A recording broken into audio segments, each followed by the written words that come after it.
Hey friends, today I want to talk to you about how I save 3 hours per day. If you're new here, my name is Frankie. I'm a chemical engineer turned ADHD entrepreneur. ADHD meds used to be my only productivity tool, but now systems ultimately run my life.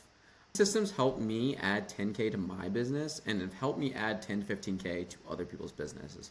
And hopefully I can help you do the same. In this video, I'm going to show you how I guarantee to get shit done every single day. So this wasn't always the case, especially my sophomore year. My sophomore year, I got 3 C's that year, and I had never got a C before. So it honestly felt just like this. If you haven't seen this episode of SpongeBob, go back. Basically, he has all these good noodle stars, and he ends up crying about this. Obviously, not that big of a deal, but at the time, it felt like it was the biggest deal ever. And I told myself that I was going to spend all of my time studying. I wasn't going to have a social life. I wasn't going to work out anymore. All I was going to do is focus on studying, because my freshman year didn't go super well either. And if you know anything about, there's a law called Parkinson's Law, where if you assign a task 10 hours, it's going to take 10 hours to do the task, right? So in my mind, I had study all day, right? I don't know if you've also seen this episode of SpongeBob where he basically spends all day writing this essay, and that's all he does. And that's literally how my life was going. I would wait to the end of the day to do the actual task. I procrastinated on my phone, and I basically just was not getting actually any work done, which resulted in me getting 3 C's. My junior year, I decided to flip the script. Basically, I said, every Friday and Saturday, I must go have fun. I must go out. I go to SC. I got to go to tailgates. I got to go have a really good time. And by setting that boundary, what I learned ultimately was I needed that pressure to know that on Friday, I need to have things done. And lo and behold, it changed everything, right? So this is the semester right after. I got all A's. And I saw that by putting pressure on myself, by setting limits, setting boundaries, and not giving myself all day, it really forced me to get things done a lot faster, which is what ADHDers thrive under. We love having this type of pressure. And ultimately what I learned was, without limits, there's no urgency. Without urgency, we will procrastinate. And obviously, if we're procrastinating, we're not going to get anything done. So fast forward to me launching my own business. And ultimately, I'm facing the exact same problems as I did before, which is classic ADHD, right? We love to solve the same problems over and over and over again. And so basically, I had all of my time in my hands, right? I could wake up and sit on my phone for 2 hours. I could not do anything all day long. I could work on some random Notion template all day long and distract myself, and at the end of the day, realize that I had not completed any of the things that I needed to. There was endless ways for me to procrastinate, just like SpongeBob did, and obviously that doesn't generate results. And so what I learned is I needed a solution that created urgency like it did in the past. I needed a solution that gave me clear direction so I could avoid shiny objects in the room. I needed something that gave me a visualized version of my priorities so I could see exactly what I needed to do, when I needed to do it, and for how long. Because ultimately what I learned was if you give yourself 24 hours to do something, you're going to spend 24 hours to do it.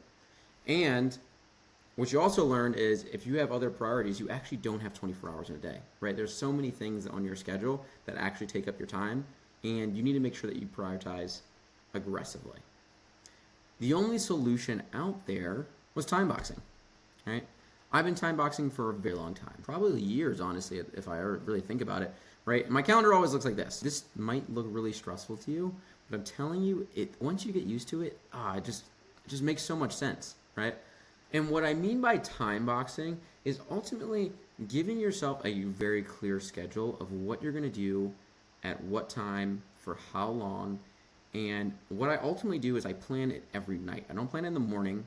The reason why I plan it at night is that it allows me to really make sure that my focus and my attention is going the exact direction. If I plan the night before, I know that I'm going to tell myself the right thing to do. Versus if I wake up in the morning, my anxiety, my dopamine, I'm going to get pulled in all these different directions. This happens to me all the time where I have an idea and I'm like, I need to build this right now. And I can look at my schedule and be like, no, all those things are distractions. Before I might have worked 6 or 7 hours a day, but those 6 or 7 hours are probably bad, right? They're focused on the wrong thing. It's me building Notion templates that I don't need. It's me updating my website for hours. It's me answering emails, right? Things that are just not high priority or high leverage, right? Versus now, when you plan ahead, you're at your most logical way of thinking. And that allows you to make the best decisions possible, right?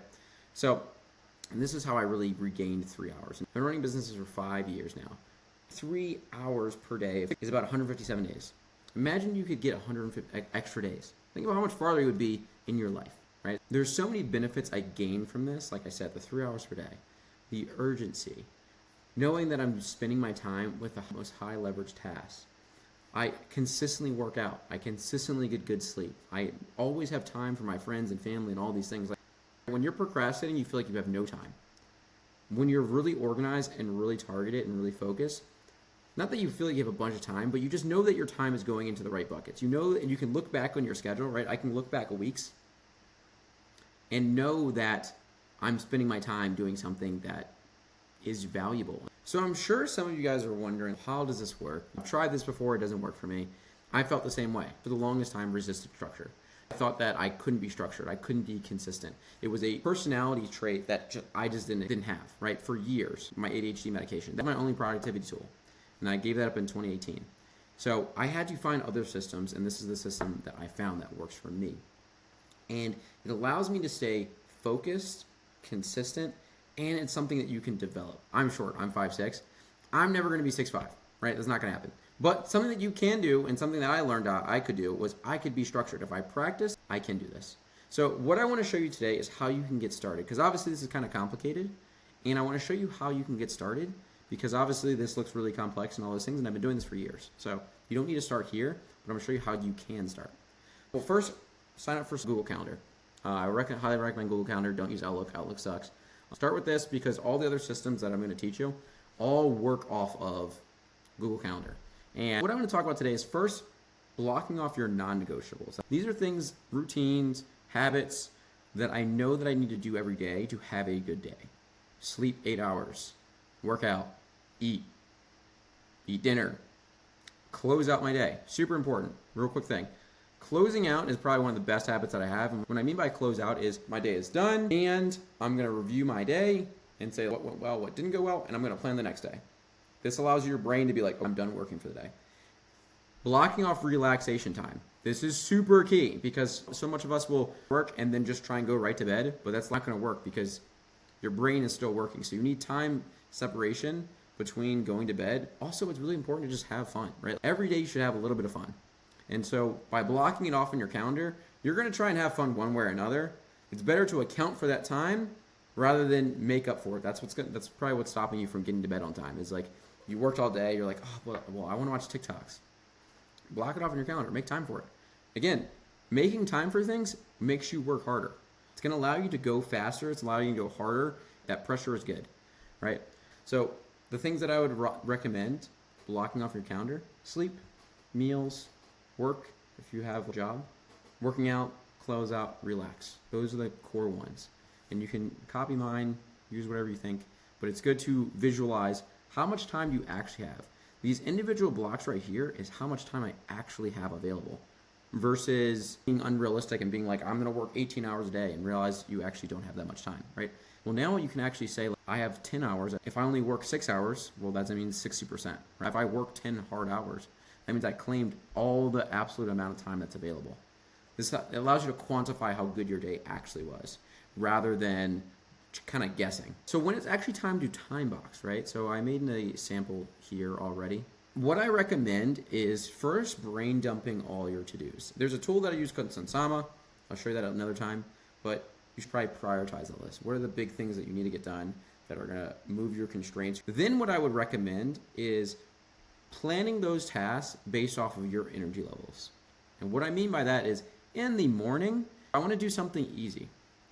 Clean my house, eat breakfast, check emails, respond to people, generate content. I like making content in the morning. It's fun. I get to be creative. I'm awake. I'm energetic, right? I also like to do things in the morning that I know that I will skip at night. If there's content, I'm not going to want to make content at night. I'm going to be low energy. It's also not going to be good content because I'm not going to be awake, right? So you want to make sure that your morning is set up for how you like to work, right?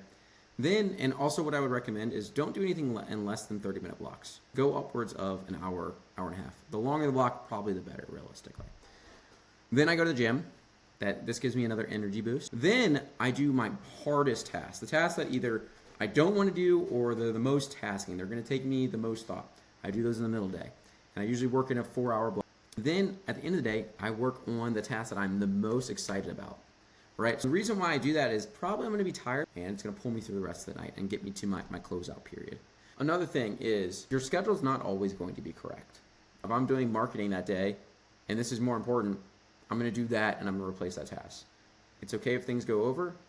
Remember, this is probably going to take about a week for you to really like start learning this process and getting used to it.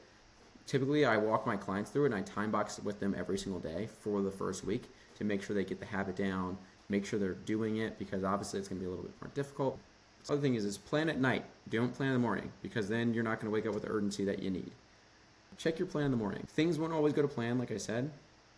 Adjust and just keep going. Use this to store your thoughts and make sure that your source of truth of what you're going to do with your time. Execution is a function of time, right? And so you have to allocate that time, otherwise things are not going to get done. Your thoughts and your memory and your execution is externalized into a system, because at the end of the day, your memory is only going to get worse. As you can see, this is my personal calendar. I store everything in my calendar, right? Every once a month I have a call with my best friend. I make sure to block off time to call my grandma, right? Because at the end of the day, time is the basic unit for how to get things done. The next thing is ADHDers need pressure. This gives you the pressure that you need, and it makes it like a game. It's to see how much you can get done in a day. Try it out. Tell me how it works. If you have questions, comment below. Reach out to me. I would love to help you. If there's a session that I can do this for you and help you get started and all those things, I would love to help. Check out some other videos. If you want to see more in depth of how I do it with Sensama, I'll post that video next. Thanks. Peace.